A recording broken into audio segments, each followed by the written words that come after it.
रावण के विमान में से जब सीता माता ने अपने आभूषण फेंके और श्री राम ने लक्ष्मण से पूछा कि क्या ये जेवर आपकी भाभी के हैं।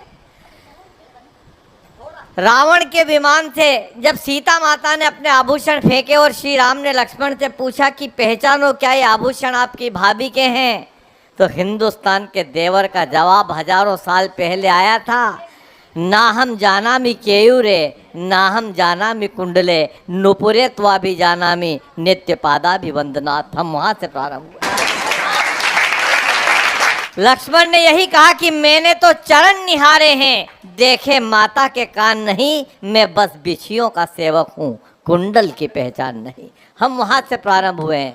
मैं इन 4 पंक्तियों के साथ एक अंतिम कवि को आपके बीच में लाना चाहता हूँ। 4 पंक्तियां, इतनी माताएं बैठी और तालियां बरोबर बजा रही है, 2-3 को छोड़ दो, पीछे नहीं बजे उनने। हालांकि माताओं बहनों की जवाबदारी ज़्यादा है, क्योंकि माताओं बहनों में पुरुषों से ज़्यादा अकल होती है। ये गवर्नमेंट कहती है कि लड़के की उम्र 21 साल हो जाए, लड़की की 18 साल हो जाए तो दोई का शुभ विवाह कर दो, यानी कि लड़के में जितनी अकल 21 साल में आती है आप में 18 में ही आ जाती है। क्योंकि आपको पता हमारी वोट डालने की उम्र 21 थी, 21 साल उम्र हो जाए तब वोट डालते थे, लेकिन गवर्नमेंट ने 3 साल कट कर दिया, 18 के हो गए, जाओ लाइन में लगो वोट डालो। पर शादी की उम्र 2 महीने भी कम नहीं करी, क्योंकि सरकार को पता है हमारा बेटा 18 साल का हो जाए तो 125 करोड़ का देश तो संभाल सकता है। तो मैं निवेदन करना चाहता हूँ, समय की मर्यादा है, मैं इन 4 पंक्तियां तमाम बेटियों के चरणों में रखते हुए अजात शत्रु देश के बड़े कवि को बुलाता हूँ।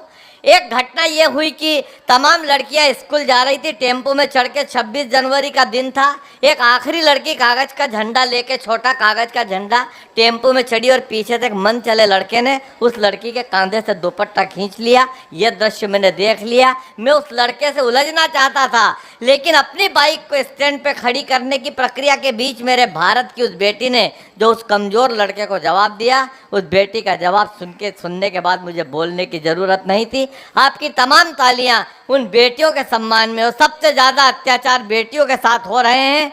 आप किसी की भी, किसी जाति, किसी पंथ की बेटी कहीं भी संकट में हो तो आप वहाँ उसके पापा बन जाइए। अगर आपकी बेटी कहीं संकट में होगी तो उसे पापा वहाँ अपने आप मिल जाएगा। ये सिद्धांत है।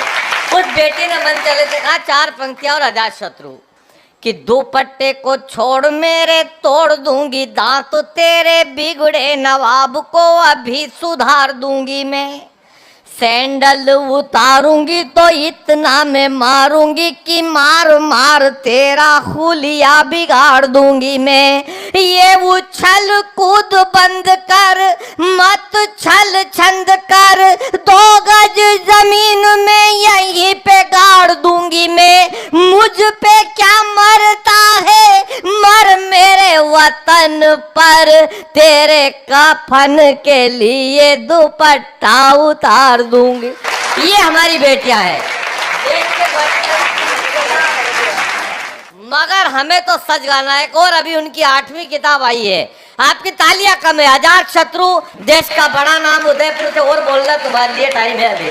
जोरदार तालियां। संचालक बहुत चतुर होता है और ये बड़े चतुर संचालक है। नमन जी ने प्रोटोकॉल तय कर लिया था तो इन्होंने सौरभ, सुमन और मेरे मध्य में अपना काव्य पाठ भी निपटा दिया। बोले ऐसा मौका बार बार नहीं आया। बोले लाठी लेके बैठे हैं, लाठियाँ इधर उधर हो गई है। देखिए एक बात कहना, नमन जी कहाँ नजर नहीं आ रहे? अरे आप देखिए, अब आपको मुझे देख के प्रसन्नता होनी चाहिए आपके चेहरे पे, क्योंकि मैं आखिरी कवि हूँ, इसके बाद भोजन बटेगा। तो आपको ये प्रसन्नता भी कि मेरे बाद में किसी और कवि को आपको झेलना नहीं पड़ेगा। छोटी सी एक कविता सुना रहा हूँ, छोटी सी सुना रहा हूँ। अद्भुत है ये सब। इतना कष्ट मैं आपको नहीं दूंगा, मैं आखिरी उम्मीद हूँ आपकी, और ज़्यादा ज्ञान की बात भी नहीं करूँगा। देखो इतना ज्ञान है मुझ में कि आपके पास लाठी है, मेरे पास कविता है। कविता भी लाठी का काम है। और जब जब देश की सरहदें संकट में आई है, तब तब कविता ने लाठी का काम किया है। बाबूजी हमारे बैठे हुए हैं, ये जानते हैं। गली गली, मोहल्ले मोहल्ले, कवि संगम के रूप में इन्होंने, और विदेशों में अभी मैं गया, दुबई गया, तो वहाँ बाबूजी का नाम चल रहा है। विदेशों की धरती पर भी कविता की अलग बाबूजी ने जगाई है, मैं आपको प्रणाम करता हूँ।